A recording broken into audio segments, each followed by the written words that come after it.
Over to Khushi.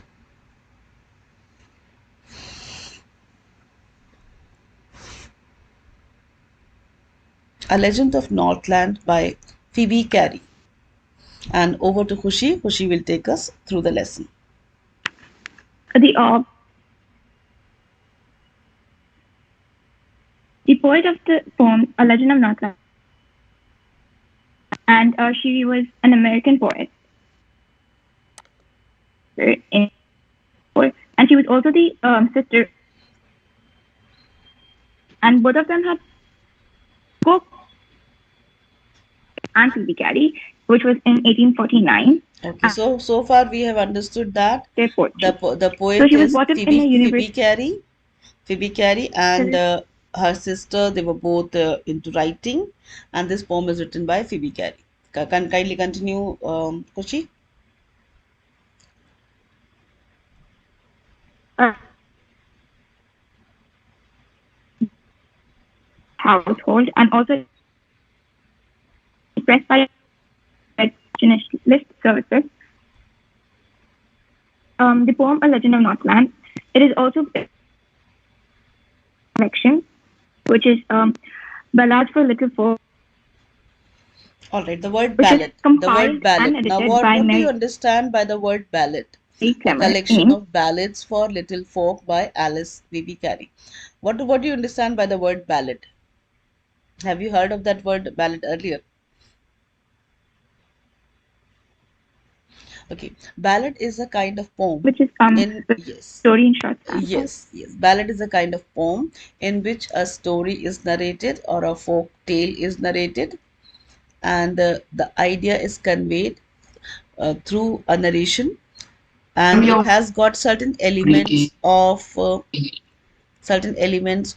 poem. Rhyme scheme is there, poetic devices are there, but the context that is discussed is a story in narration. Kindly continue, Khushi.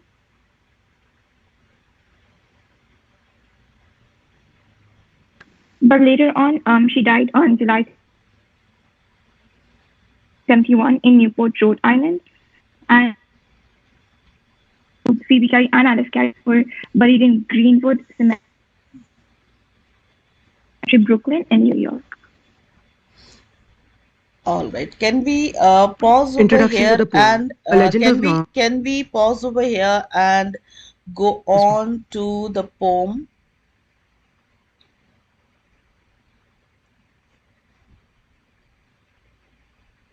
Ma'am, your voice keeps on breaking.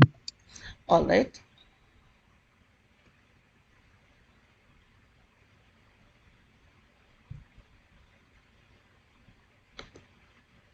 And the purpose of telling this story is actually to bring home a moral value.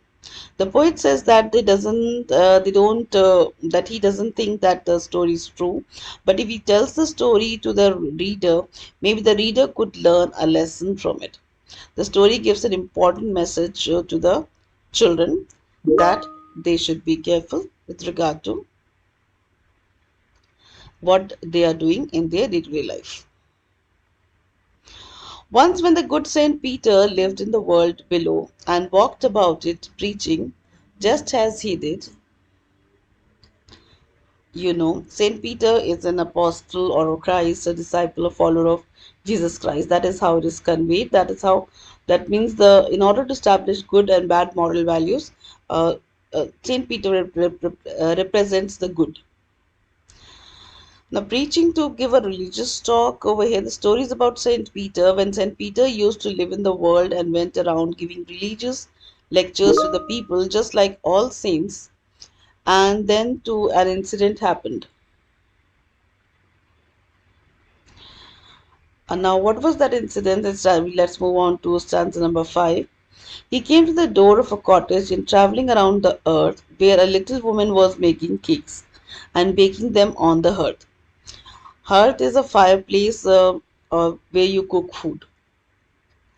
When St. Peter was moving around the world giving religious lectures to the people, he reached the door of a cottage where a small woman was making cakes. She was baking the cakes in the fireplace. And being faint with fasting for a day was almost done, he asked her from her store of cakes to give him a single one. Faint means to be weak and famished. Famished means out of hunger when a person is not able to talk, completely hungry. The context that can be applied is hungry. As Saint Peter had not eaten anything an entire day, he was very hungry and was feeling weak. So he went to his this woman who was baking cakes, and he asked her for one piece of cake from all those cakes that she had already baked, and that the many cakes she had already baked. Okay. Now in the next stanza we see that so she made a very little cake. Instead of giving from all those the cakes that she had already baked, she decided to make a smaller one. As it was baking lay, she looked at it and thought it seemed too large to give away. Now, when she looked at the cake, she found that it is too large actually to give away. So she decided not to give that cake also, but go on to make a smaller one. The woman was selfish. She did not give cake from her store. Instead, she started making a very small cake for Saint Peter. She did not want to share her things, but when she put the cake for baking, she looked at it and thought that this cake was too big to be given to someone. In the next stanza, we see that therefore she needed another. Needed means over the dough that she was using. She needed that and a still smaller one. And it looked when she turned it over as large as the first had done. Needed means to make dough for flour. The little miser woman thought that the cake was too big to be given away, so she started making another smaller cake. When she looked at it, that cake, she again felt that it was as big as the previous one. Again, she was not ready to give a smaller cake to Saint Peter. In the next stanza, we see that she took a tiny scrap of dough and rolled it flat and baked it as thin as a wafer. But she couldn't part with that. Scrap means a small part, small piece. The third time she took a very small amount of dough and rolled it. The poet says that she rolled and rolled to lay emphasis on the fact that she rolled the dough and made it very thin like a wafer and baked it. But she was so greedy that she couldn't give that thin piece of bread to the saint. In the following stanza, the 10th stanza, we see that for she said, my cakes that seem too small. So when she wanted to eat that herself, she found that cake too small. When I eat of them myself, and yet too large to give away. She felt that when I'm giving away, it looks large, but when I'm eating, it is small. So she put them on the shelf. She didn't give that also to Saint Peter. The woman reasoned that when she ate the cakes, she felt that they were very, very small, but if she had to give them to someone, she felt that they were too big to be given away. She put all the cakes on the shelf of her kitchen and she did not give any cake to Saint Peter. In stanza 11, we see that then good Saint Peter grew angry, for he was hungry and faint. And surely such a woman was enough to provoke a saint. Provoke means to cause and make him angry. Saint Peter became angry. He was very hungry, he was feeling very weak, and the selfish woman was not ready to give him even a small cake. This behavior of the greedy woman angered the saint. In stanza 12, we read that, as he said, you are far too selfish to dwell in a human world, to have both food and shelter and fire to keep you warm. That means you're not thankful for what you have. You don't deserve to be in the world of human. Dwell means to live. Saint Peter cursed the woman and said that she was very, very selfish. She did not deserve to live like a human being. She added that God had given her food, shelter, fire to keep warm, but she had become selfish for all the resources she had. She did not want to share them with anybody. Now you see that you shall build as the birds do. You shall get your scanty food by boring, boring, and boring. That means pecking your beak against the bark of the tree. And all day in the hard, dry wood. Scanty means very little. Boring means to make a hole in something with a tool or by digging. In this case, it is with the beak. Saint Peter cursed the woman that hence she would become a bird because she did not deserve the human form. She shall become a bird, and just like birds build their houses by boring into the wood and collect very little food by working hard the entire day. Similarly, she would also work hard in the dry wood all day and get little food and make a small place for herself to live in.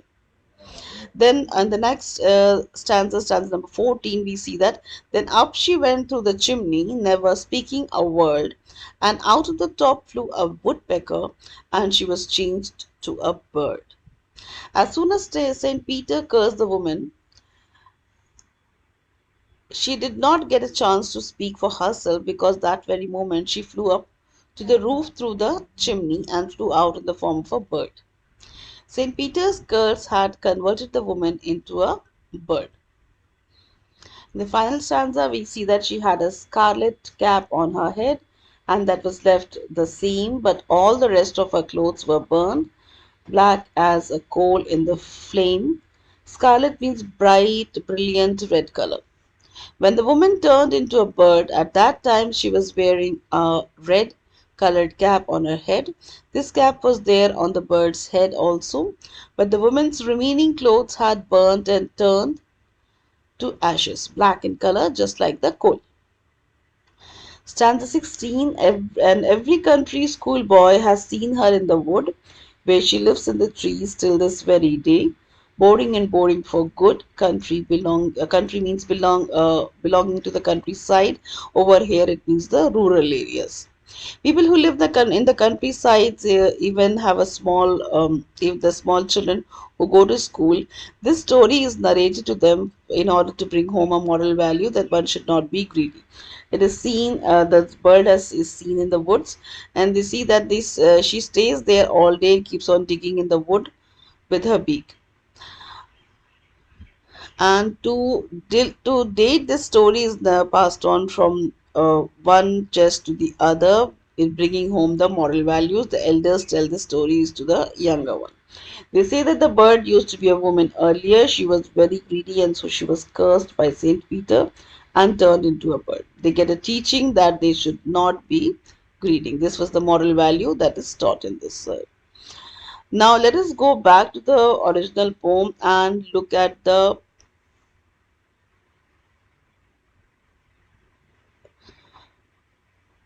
rhyme scheme. Can we look at the rhyme scheme after this, please? After stanza 16 Yes, is ma'am. over. Yes, rhyme scheme. Now, rhyme scheme that is given over here is ABCB. Can you justify, can you move up a stanza so that we could look at the stanza and see whether we are able to look at the rhyme scheme and decide whether yes, it is justified or not? To the stanza, please. Stanza. Okay, fine, fine. Stanza 16. Let us look at stanza 16.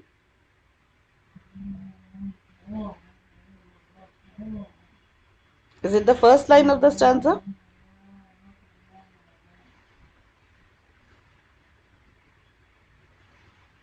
Okay, boy. Boy, we are attaching one, say, A to it. Wood does not rhyme with boy, so B. Day. Day and boy does not rhyme, so A, B, C. A, B, C. What is the fourth line?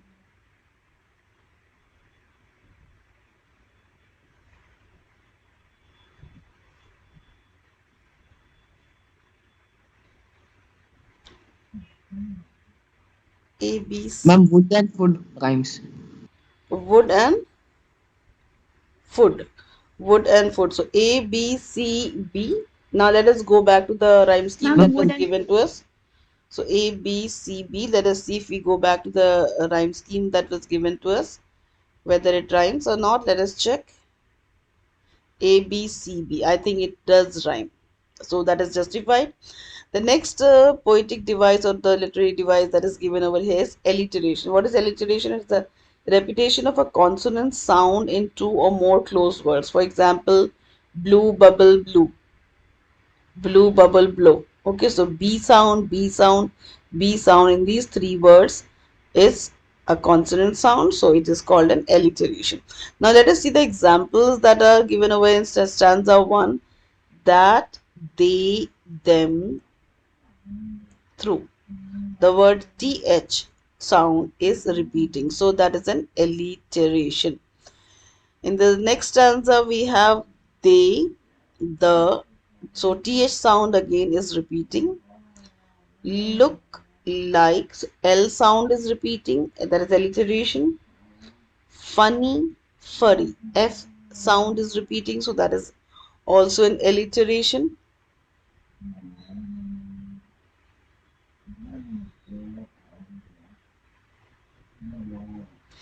In stanza 3 we have they, them, th sound is repeating, so that is also an alliteration. Then next we have yet, you, y sound is repeating, that is also an alliteration.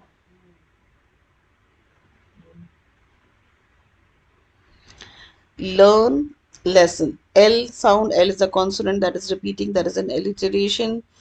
Tell, tail, to, T sound is repeating, so that is an alliteration. In stanza 5, W sound, woman, was, that is repeating, so that is an alliteration. Then we have them, the, and hearth. So TH in the beginning, that is TH sound is repeating. Stanza 6, faint, fasting, F sound is an alliteration, still, smaller.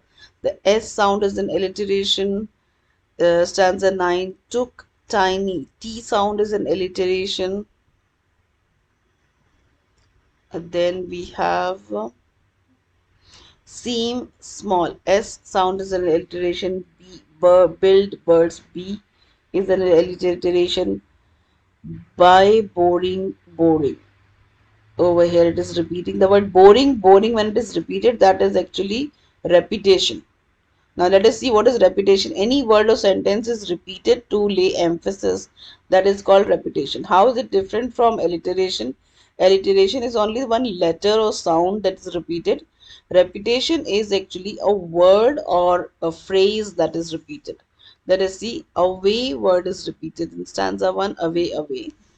Rolled is repeated in stanza number 9. In stanza 13 and 16, boring word is repeated several times, so that is a repetition. Then what do we have?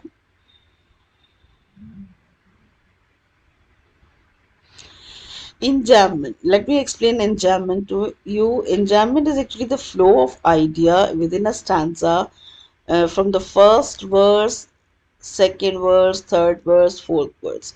Now, in this, you will not find any punctuation mark to stop any indication of an idea stopping in between. It will end only when the full stop appears. You will not see any comma. So enjambment is running lines of poetry from one to the next without the using of any kind of punctuation to indicate any kind of stoppage. For example, we see in stanza 1, line 3 and 4 is an enjambment. In stanza 2, line 1 and 2 and line 3 and 4 are enjambment. In stanza 3, line 3 and 4 are an enjambment. Kindly continue. Stanza 4, line 1 and 2, line 3 and 4. Stanza 10, it is line 1, 2 and 3. In stanza 11, it is line 1 and 2. That idea continues in these two lines. Simile is actually a comparison where we know the words like so, as, and like are used. Example in stanza number 2, the children look like bear cubs. The word look like bear cubs is a simile. Children are compared to bear cubs. In stanza 9, we have baked it thin as a wafer. As a wafer is actually a simile where the cake is compared to a wafer. Stanza 15, clothes were burned black as a coal. As black as a coal is a simile. The color of the burnt clothes is compared to that of a coal. For additional reading, it is advisable. Now, this idea, this context is the kind of idea is applied certain other places also, where where some moral value is conveyed through either a poem or a narration. Can we have those additional reading material shown on screen, please.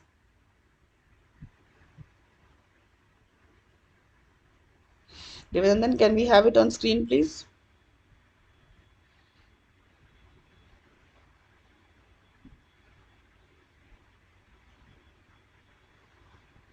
Okay. Like The Legend of Northland by Phoebe Carey, there is a list of few poems which appear similar talks about the themes of selfishness and greed. For example, William Wordsworth's The World is Too Much with Us. It reveals about the vices, that means the evils of the world, and causes one to search for more in nature. Next, we have is The Telephone Call by Fleur Adcock. Here, Fleur Adcock presents the theme of greed. Then we have The Vanity of Wealth by Samuel Johnson. He addresses addresses what is important in one's life than wealth. The last one is The Sunshine Cat by Kamala Das. Describes the consequences of lust, that means greed. Now let us discuss the textbook questions. Which country or countries do you think the Northland refers to in this particular poem? When we hear the word Northland, what countries come to your mind, or what comes to your mind? When I hear the word North, first of all, the North Pole comes to my mind. And we know that in the North Pole there is no piece of land, isn't it? So, North land, when I hear, I understand the Asian, the European subcontinent or the continent together, where the northern cities, the countries which are in the northern part of the continent comes to my mind. For example, maybe Holland. Now, what did Saint Peter ask the old lady for? What was the lady's reaction? Saint Peter had asked for a piece of cake from the cakes that she had already baked.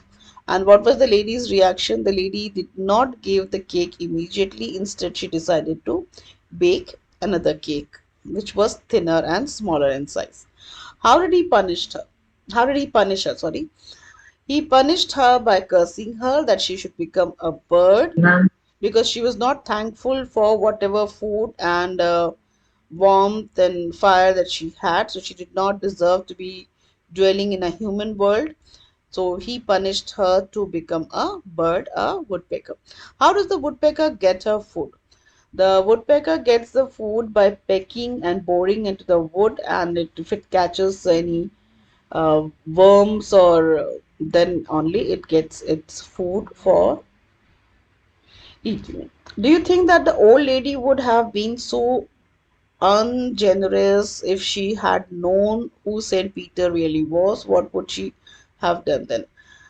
It depends on person to person. If the lady is selfish, she wouldn't have cared who was Saint Peter. But if it is that a person is also say a hypocrite, he would greet one person in a better manner and would be different to another person, indifferent to another person. So that depends on the personality of the woman. If the person is greedy, she wouldn't have given it to anyone at all, and if she was a hypocrite, then she would have treated Saint Peter in a better manner than an ordinary person. In this story, a true is this story a true story? Which part of this poem do you feel is the most important? This story may or may not be true. It might be used as to teach moral values. And which part do you feel is the most important? I feel the part where the lady realized that when I give to others, it is when I eat it myself, it is small, but when I give to others, it appears large to me. There is a lot of nugget of thought over there in that particular stanza.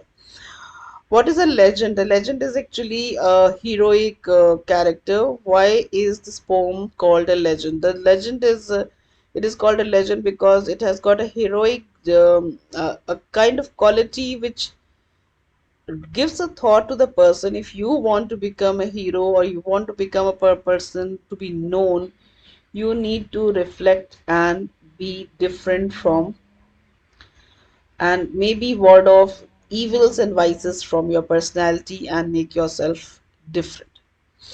Write the story of a legend of the Northland in about 10 sentences. That means actually a summary.